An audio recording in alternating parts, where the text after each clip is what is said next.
ఈరోజు దళితుల్లో నుంచి కొంతమంది ఉన్నత స్థానాల కలెక్టర్స్ దగ్గర నుంచి, మంత్రుల దగ్గర నుంచి గొప్ప గొప్ప ఉద్యోగాలలో ఉన్నత స్థితిలో ఉన్నారు అంటే ఆ మహనీయుని త్యాగం.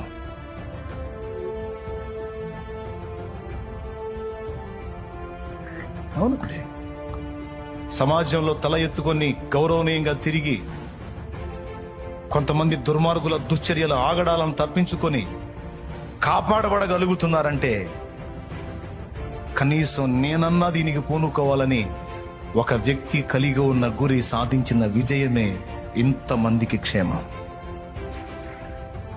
మొన్న కర్ణాటక వెళ్ళాను, అక్కడుంది ఆయనది విగ్రహం, అంబేద్కర్ గారి విగ్రహం. అంతకుముందు మరో ప్రాంతానికి వెళ్ళాను, అక్కడుంది. ధన్యచరితుడు అయ్యావు కదయ్యా అంబేద్కర్ మహనీయ అనుకున్నాను నేను.